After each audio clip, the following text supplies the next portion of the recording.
বহুতে মোক সোধে স্যাৰ কেবিনেট এক্সপানশন কেতিয়া হ'ব অহা 7 তাৰিখে দিনৰ 12 বজাত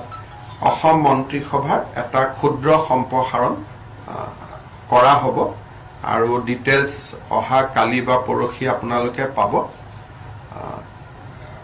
7 তাৰিখে 12 বজাত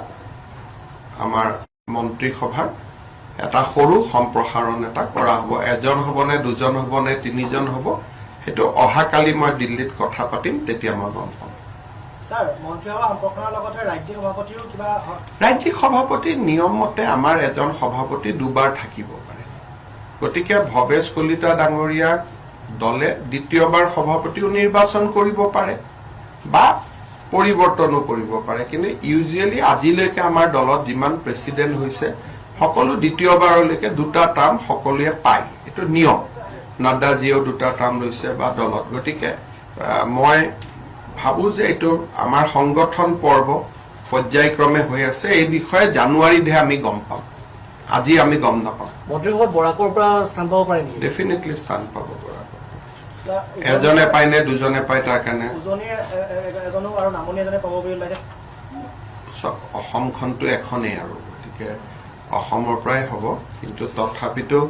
এতিয়া কেইজন হ'ব অহা কালি মই মহাৰাষ্ট্ৰত যাওঁতে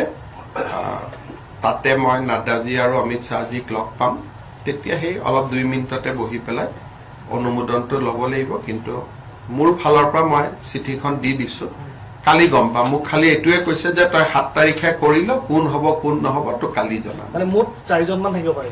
এতিয়ালৈকে একোৱে গম নাপাওঁ মইতো গোটেই বৰ্তমান মন্ত্ৰী কোন হ'ব পৰা মন্ত্ৰী কোন গোটেইখনে পঠাই দিছো ভেকেন্সি কিমান গোটেইখিনি দিছো গতিকে অহা কালি গধূলি গম পাম আৰু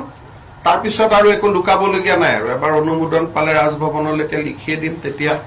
গমে পাব কিন্তু আজিলৈকে এতিয়ালৈকে ময়ো নাজানো মই খালি ডেটটো জানো কিন্তু হয়তো এনেকুৱা হ'ব পাৰে মাত্ৰ এজনে থাকি যাব পাৰে বা তেওঁলোকে ভাবি চিন্তি কিবা পৰিৱৰ্তন কৰিও ক'ব পাৰে মোৰ ভিউজখিনি মই কালি দি দিছো কিন্তু তেওঁলোকে মোক অহা কালি জনাম বুলি কৈছে